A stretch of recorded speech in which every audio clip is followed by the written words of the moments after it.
What is going on, guys? My name is Barnard, and I'm back here on Sixers Digest, here to talk about one of my favorite Sixers storylines and one of the most up-and-coming players on the roster, and that is B-Ball Paul. I'm here to break down some of the progress that he's shown in the Rico Hines run, take a look at some of the highlights that are coming out of there, as well as the overall outlook for Paul Reed this year. So let's dive right into it. I want to kick things off by breaking down the highlights that had me so excited. Here they are here. Look at the B-Ball Paul three-point shot.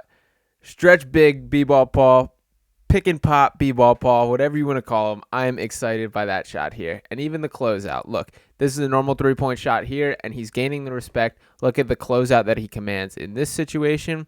The kick out from Jaden Springer there. Pump fake, see ya. Closeout like he's the 40% three-point shooter that he is, and he will make you pay with that. So this type of growth is something I'm very excited about with Paul Reed, and I'm excited to dive fully into it. So as you can see, with the work that he is putting in, the three-point shot has been something that's been a storyline for Sixers. That last year they were the number one ranked three-point shooting team in the NBA. When you have players with the gravity like Joel Embiid and like James Harden, who knows if he will be a Sixer or not at this point in time, but when you have players with that type of gravity, there just are open three-point shots for the taking. That's why it's so important to have guys like Georges Niang or like Danny Green or like JJ Redick, if you want to date back a couple years now, that makes such a strong impact from beyond the arc, that those looks are for the taking.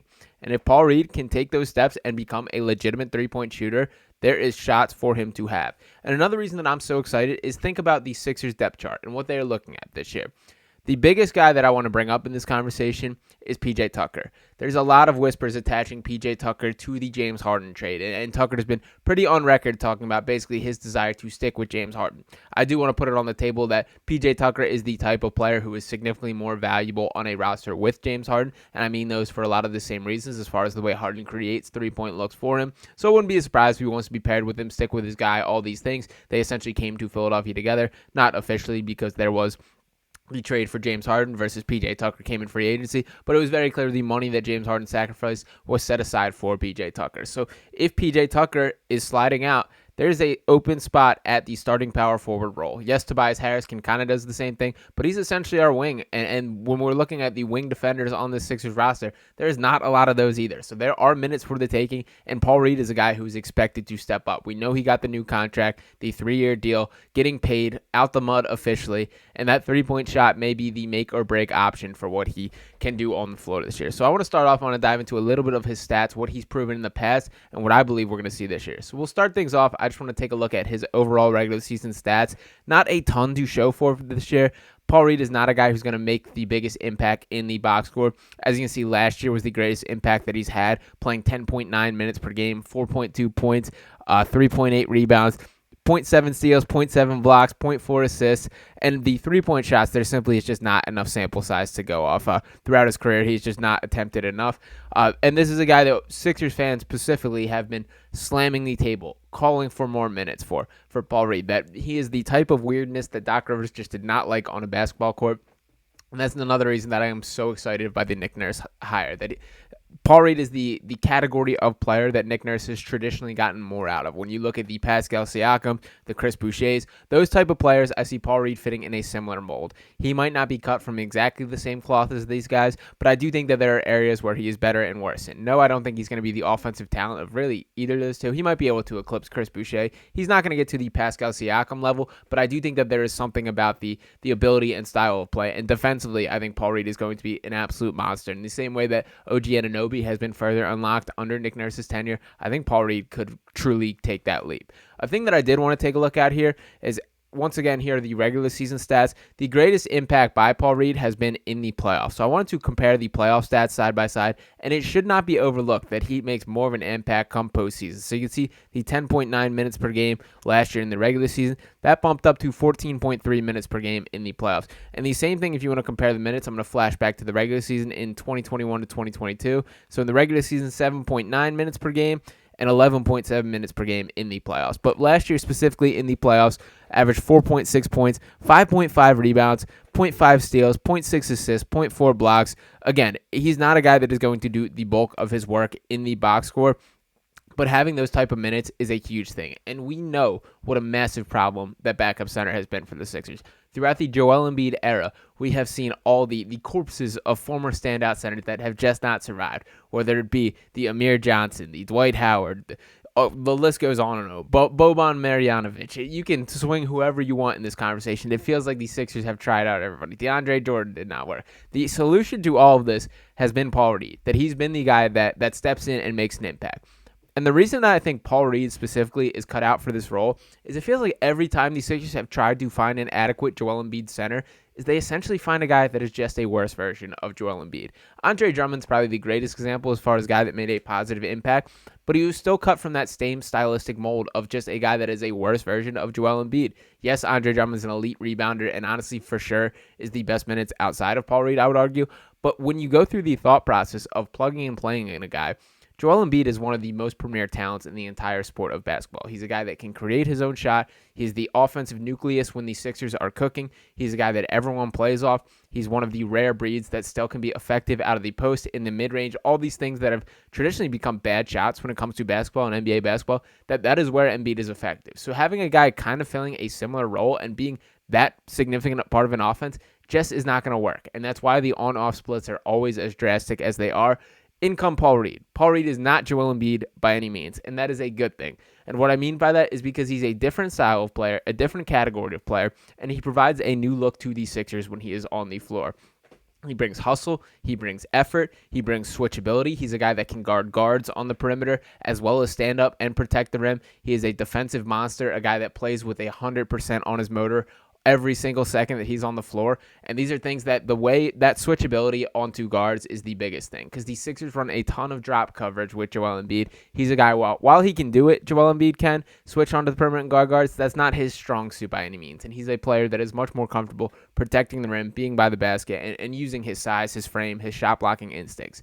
Paul Reed cut from a different mold there, that he is more than willing to switch out on a guard, take that challenge, go one-on-one. And even when you flash back to last year's postseason, it was not used enough, but we saw some flashes of Paul Reed guarding Mikal Bridges during the Nets series, and even in the Celtics series, a couple moments where he switched out on Tatum and switched out on Brown, and it felt good to see that, to see just that willingness and that ability to really give him a challenge. So that is something that I want to see more of from Paul Reed this year. And just as I mentioned with the lack of wings when it comes to Tobias Harris being the guy, Paul Reed is likely next up when it comes to that defensive focal piece. Like PJ Tucker, even if he is back, I think the engine has run out a little bit in regards of lining him up for hardcore regular season minutes where he's asked to follow a guy around. Now back to the shooting with Paul Reed, which is the biggest thing. I did want to take a look into his G League stats as far as an indicator for what could be expected this year, and that left me even more excited. So let's take a look at these here, and these are G League stats. And by the way, I would like to remind people that year the 20 to 21 season was when Paul Reed won G League MVP. So he is a guy who has been doing it. And to look at these stats and the 3-point stats specifically, sorry for a little bit of the small font here, but the 3-point stats here, in 2020 to 2021, attempted 3.6 3-point attempts per game and connected at a 44.4% rate. And then last year, or 21-22 in the G League, it was a 4.3 3-point attempts per game and connected at a 43.6% rate. Both of those are incredibly elite figures. That is, if he's able to knock it near a 40% rate at the NBA level, that's money. That's all you can ask for. That is elite shooter ability. That is not just stretch big, not just passable 3-point shooter that can play. That is elite shooting ability.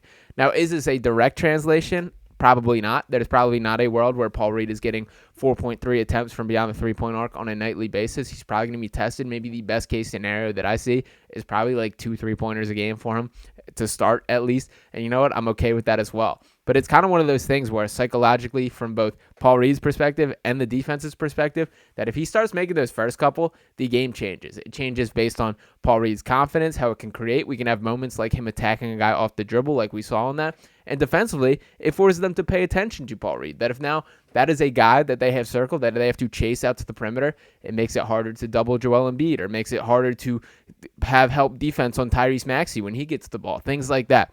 So if Paul Reed can just hit on these numbers and just knock down, just catch and shoot opportunities. I'm not asking him to go dribble, dribble, dribble and do a James Harden step back impression. I'm saying the open 3-point looks that he could get, that absolutely is a game changer for the Sixers.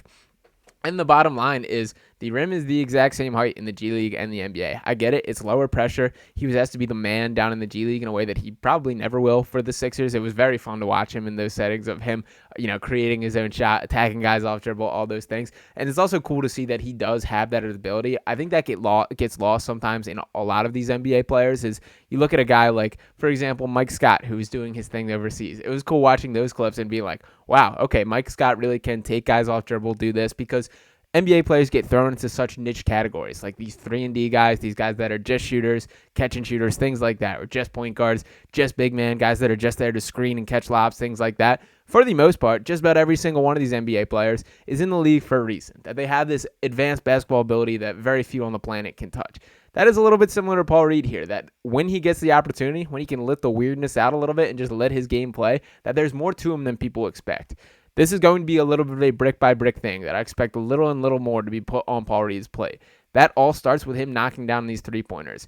If that is the case, I really do think there's a world where he can be a starting forward for the Sixer. I think it cleans up a lot of the issues for everything that there is to love about Joel Embiid. He is not a guy who's the best rebounder, even at his size. When you pair that with Paul Reed, a guy who has an excellent motor, an excellent instinct for rebounding, as well as Paul Reed being willing to do the dirty work when it comes to diving on the floor, getting loose balls, forcing steals, jumping up and causing traps. Those are all things that could be a massive advantage to the Sixers defense. Now, Joel Embiid is excellent as a defensive anchor. He's a guy that can hold down the floor, changes the game when it comes to guys attacking the basket.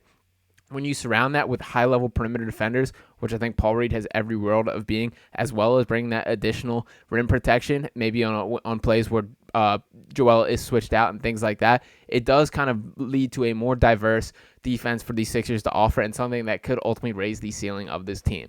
So it is going to be interesting to see what the role is for Paul Reed this year. It's going to be a little at a time. It's going to start with him getting more comfortable on the offensive end. That three-point shot, I do think, is legitimate and is going to be fun to see.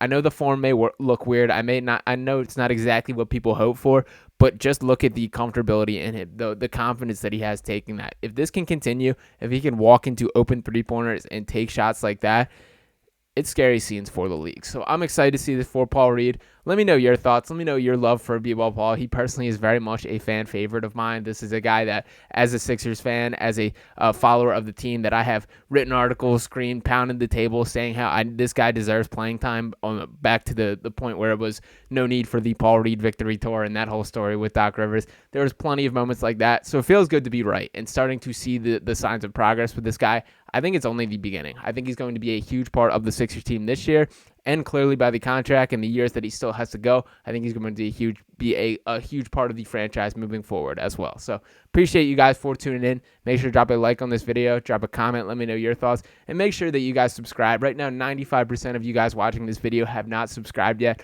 I want to get that number up. Let's change that. So make sure you guys aren't missing out on this awesome content. Ring that bell. Make sure you're staying in the loop, and I will talk to you next time right here on Sixers Digest.